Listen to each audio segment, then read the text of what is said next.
Come கணபதாய நமக. ஓம் நமச்சிவாய நமக. ஓம் நமோ நாராயணாய நமக. அனைவருக்கும் அன்பான வணக்கங்கள். நான் உங்கள் ராஜி. நம்ம வாழ்க்கையில் சந்தோஷமும் மகிழ்ச்சியும் மாறி மாறி வரும். இந்த சந்தோஷமும் மகிழ்ச்சியும் எப்பவும் நம்ம கூட நிரந்தரமாக இருக்கணும் அப்படின்னா இறை வழிபாடு அப்படிங்கிறது ரொம்ப ரொம்ப முக்கியமானது. நம்ம வாழ்க்கையில் வரக்கூடிய பல இன்னல்களையும் பல துன்பங்களையும் தீர்ப்பது இறை வழிபாடு. நம்ம வாழ்க்கையில் சந்தோஷமும் மகிழ்ச்சியும் காணாமல் போவதற்கு நாமும் ஒரு காரணமாக இருப்போம் சில நேரங்களில். அதை பற்றி தான் இந்த பதிவில் நம்ம பார்க்க போகிறோம். சந்தோஷமும் மகிழ்ச்சியும் நிறைய பெற்று மன நிறைவோடு நம்ம வாழ்கிறதுக்கு தினம்தோறும் முருகப்பெருமான் கிட்ட சொல்ல வேண்டிய ஒரு மந்திரத்தை பற்றியும் இந்த பதிவில் நம்ம பார்க்கலாம். ஒரு வாடகை வீட்டில் இருப்போம். வாடகை வீட்டில் இருந்து சொந்தமாக நமக்குன்ட்டு கையகல இடமாங்கி ஒரு வீடு கட்டி குடி போகணும் அப்படின்னு நினைக்கிறது ஆசை. அந்த ஆசையை நம்ம எல்லோருமே படணும். அந்த ஆசை 100க்கு 100% நமக்கு நிச்சயமாக நிறைவேறும். வாடகை வீட்டில் இருந்து ஒரு சொந்தமாக வீடு வாங்கி நம்ம குடியும் போயாச்சு. அதாவது நம்ம தகுதிக்கு தகுந்த ஒரு சிறிய அளவில் கடன் தொகை பெற்று ஒரு சொந்தமாக வீடு வாங்கி நல்ல முறையில் சந்தோஷமாக அந்த வீட்டில் போய் நம்ம குடியிருந்தாச்சு. இப்போ நல்ல முறையில் நமக்கு கடன் அடைக்கிறதுக்கு தேவையான வருமானம் வருது, நம்ம குடும்பம் நடத்துவதற்கு தேவையான வருமானமும் வருது, நம்ம சந்தோஷமும் மகிழ்ச்சியாகவும் இருக்கும். அந்த வீட்டுக்கு போகிறப்ப அந்த வீட்டில் சிறு சிறு சௌகரியங்கள் நமக்கு குறைவாக இருக்குது.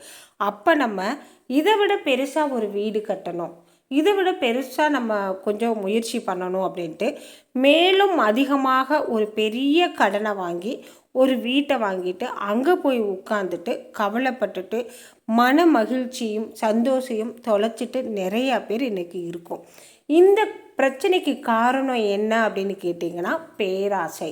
அதாவது ஆசைப்படலாம், நிறைவேறும். பேராசைப்பட்டோம்னா மகிழ்ச்சியும் சந்தோஷமும் காணாமல் போய்விடும். நம்ம நிறையா பேருக்கும் ஆசைக்கும் பேராசைக்கும் வித்தியாசம் தெரியறதில்ல.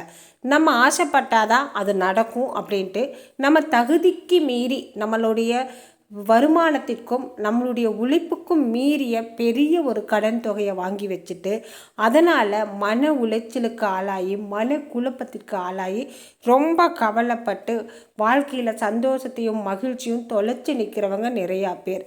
நம்ம முதல்ல தெளிவாக புரிந்து கொள்ள வேண்டியது ஆசைக்கும் பேராசைக்கும் உள்ள வித்தியாசத்தை. பேராசை என்பது நம்மளுடைய மகிழ்ச்சியையும் சந்தோஷத்தையும் தொலைத்து விடும். அதனால் ஆசைப்படுங்க, பேராசைப்படாதீங்க. இதற்காக அற்புதமான ஒரு பாடலை கந்தர் அனுபூதியில் அருணகிரிநாதர் நமக்கு கொடுத்துருக்கார். இந்த பாடலை பாடி நம்ம முருகப்பெருமான வழிபாடு செய்கிறப்ப பேராசை என்னும் மாயையிலிருந்து விடுபட்டு மன மகிழ்ச்சியும் சந்தோஷத்தையும் பெற்று சிறப்போடு வாழலாம்.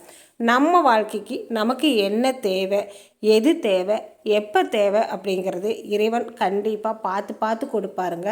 இறை வழிபாடு அப்படிங்கிறத சரிவர செஞ்சுட்டு இருக்கிறவங்க, அதாவது நமக்கு மேலே ஒரு சக்தி இருக்குது, அந்த சக்தி நம்மளை நல்ல முறையில் வழிநடத்திட்டு போகும்.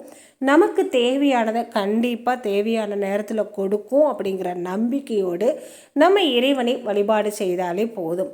நம்ம முழு நேரம் உட்கார்ந்து இறைவனுக்கு பூஜை செஞ்சு புனஸ்காரம் செஞ்சு பெரிய அளவில் யாகம் வேள்வி இதெல்லாம் செய்யணும் அப்படிங்கிறதே கிடையாதுங்க.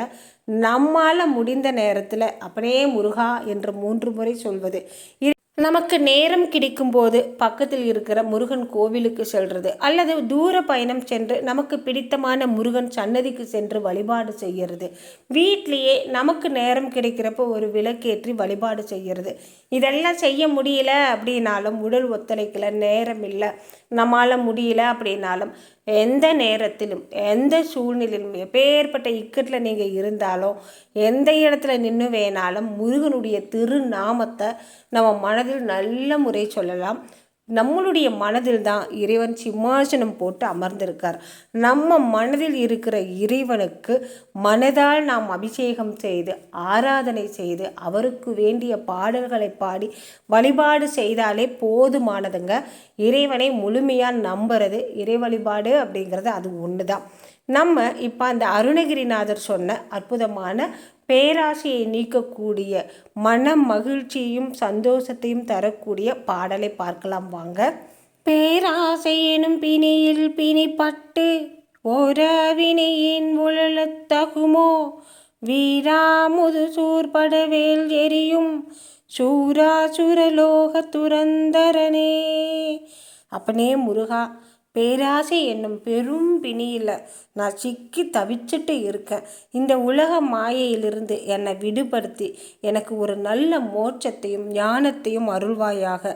அதாவது சூரனை வதைத்த சூரர் முருகபெருமான்.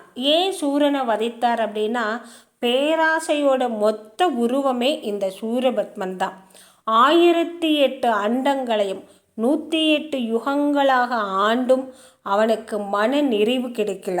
அப்போ அவன் என்ன பண்ணுறான், தேவர்களையும் தேவலோகத்தையும் தன் வசப்படுத்தணும் அப்படின்னு போருக்கு ரெடியாகிறான், தயாராகிறான். அப்போ அந்த பேராசை தான் சூரபத்மனை முருகன் கையால் அழிவுக்கு ஆளாக்குச்சு. இந்த சூரபத்மன் என்னும் பேராசையை அழித்த முருகபெருமானே, என்னோட மனதில் தோன்றக்கூடிய பேராசைகளை அழித்து எப்போவுமே உன்னுடைய நாமத்தை சொல்லி உன்னுடைய அருளை பெற்று நான் சிறப்போடு வாழணும் அப்படின்னு எனக்கு நீ அருள் தரணும் அப்படின்னு வழிபாடு செய்கிறது தான் இந்த பாடலுக்கான அர்த்தம். இந்த பாடலை ஒரு நாளைக்கு ஒரு முறையாவது செவிவழி கேட்டாலே போதுங்க. நம் பேராசை என்னும் மாயையிலிருந்து விடுபடலாம், முருகனின் பேரருளை பெறலாம்ங்க.